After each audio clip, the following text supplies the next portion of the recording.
information about our country and our history.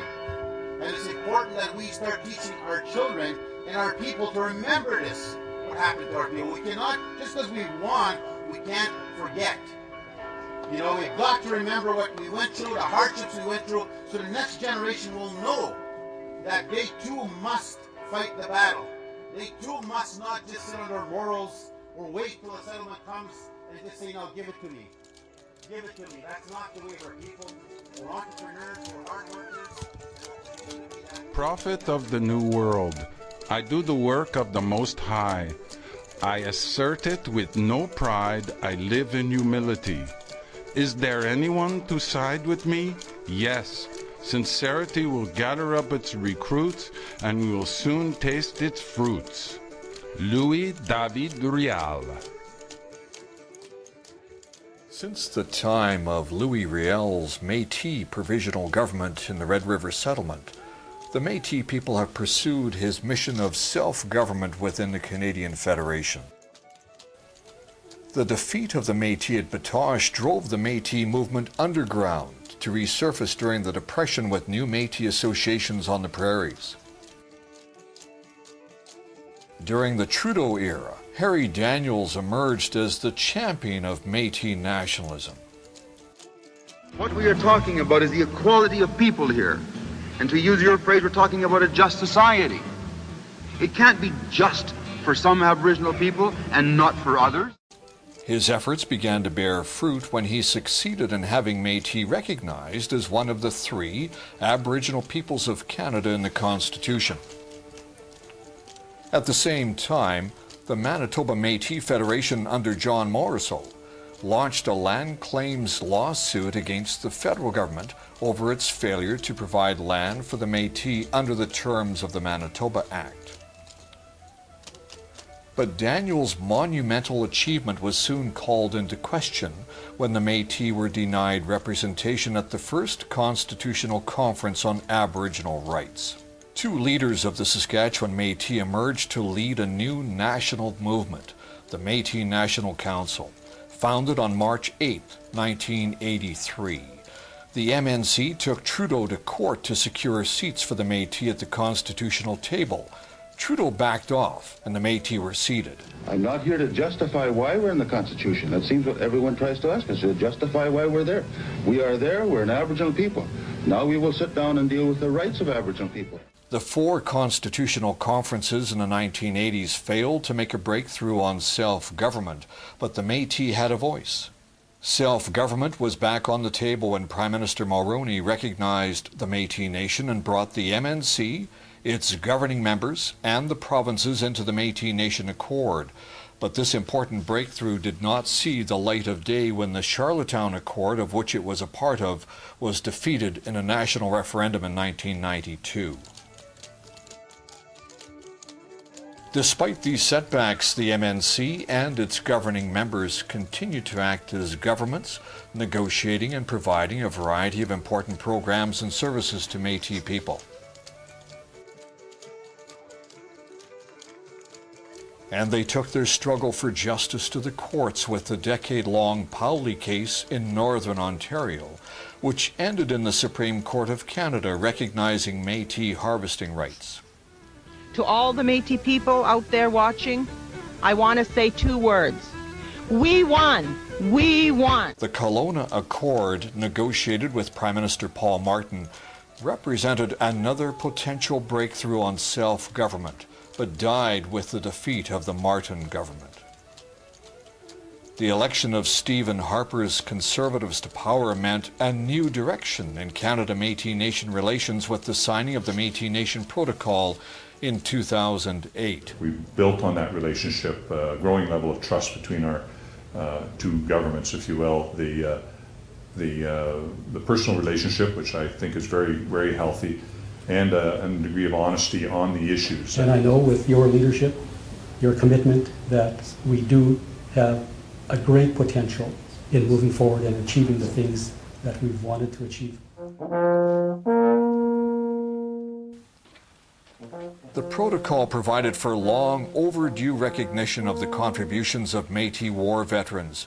A group of these heroes, accompanied by the MNC and Minister Chuck Strahl, returned to the beaches of Normandy, France, site of the D-Day liberation of Europe, and opened a permanent exhibition of the Métis people. We're honoring all Canadian veterans today, but also paying special tribute to the Métis veterans who had signed up by the thousands during the Great War and the Second War, and many of whom are buried here in France. So this is a great occasion, and it'll be a long overdue memorial that we unveil today, the Red River Cart, and we look forward to doing that later on, and that's going to be a great tribute to the veterans who gave their lives.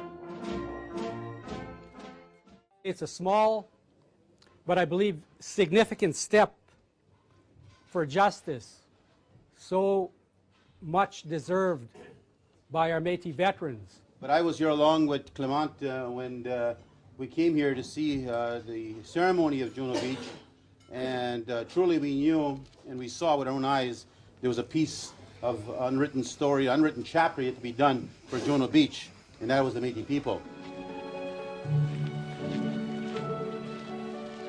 There was a lot of nervousness on our part too, because we wanted to make sure it was done so well. It was quite energetic. It was a lot of synergy amongst all of us. But at the end of the day, it was just a great sense of pride. You could just feel it. Oh, that was really exciting. I was enthralled with what was done by the Métis Nation Council. It was an impression that it'll take a long time to forget any of it.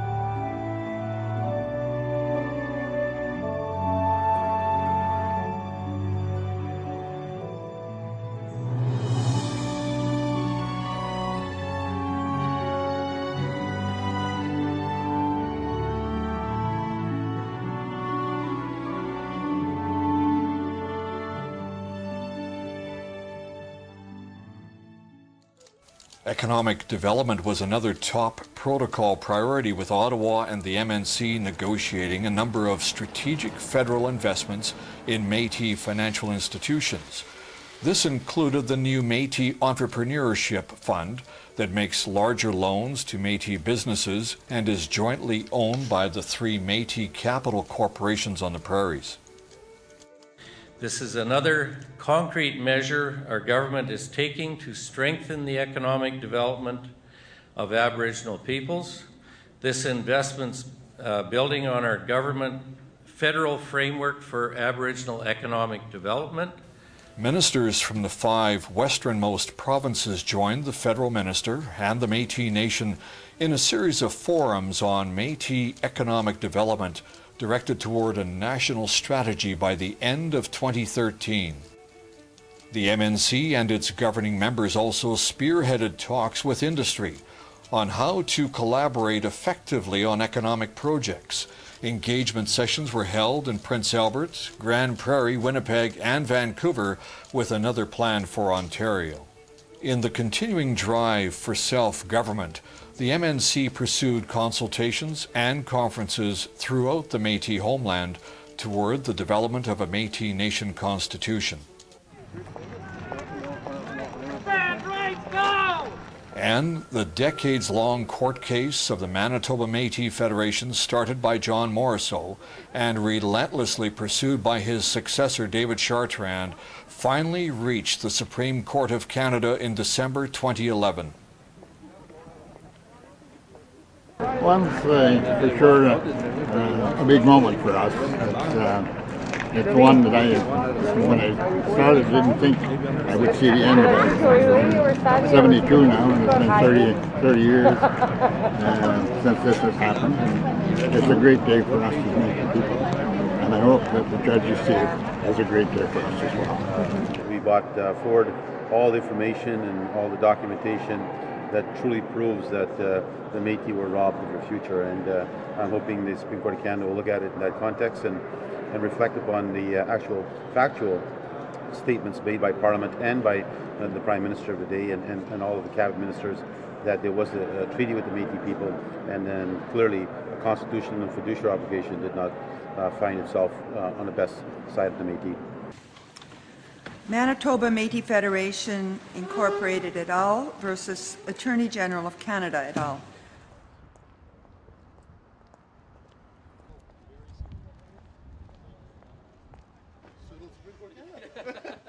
The ruling of the court would not come for 15 months, setting the stage for a climatic milestone in the history of Canada.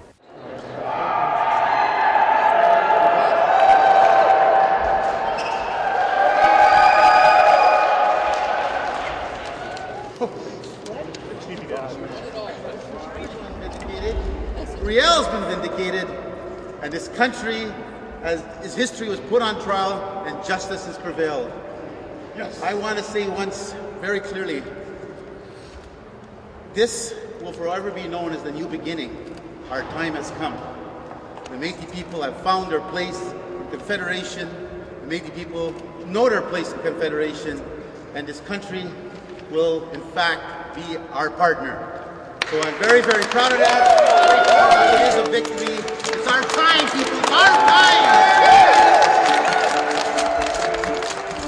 After 143 years of waiting for the justice promised by the Manitoba Act, David Chartrand and fellow Métis Nation leaders made their triumphant return to Winnipeg.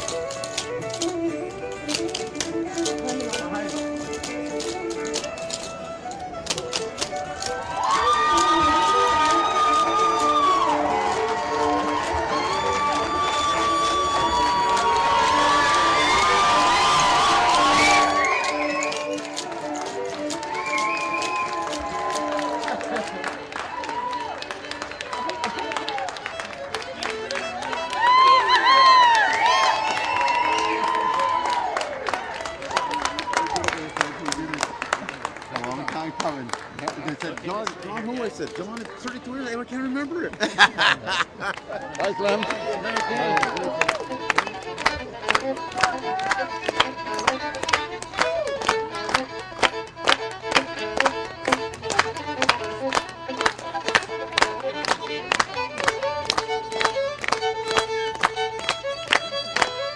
Thanks already.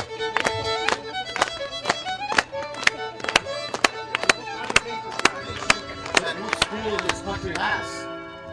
No college, no elementary school has this kind of information about our country and our history.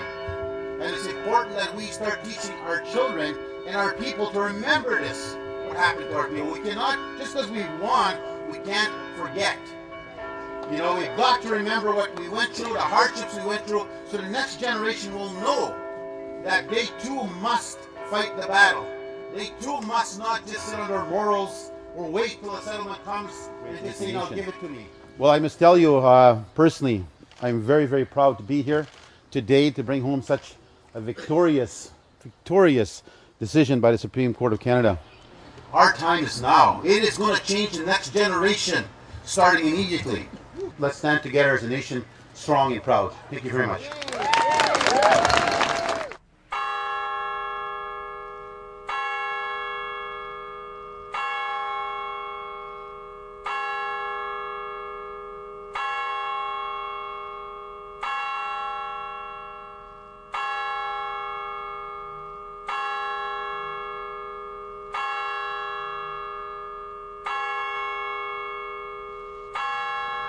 You guys, let's celebrate!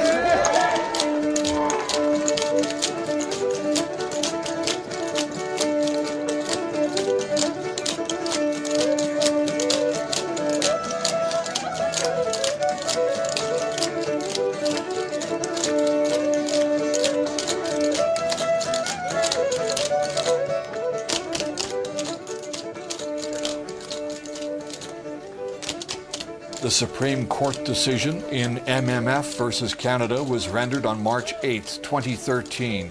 the 30th anniversary of the founding of the Métis National Council, a new beginning.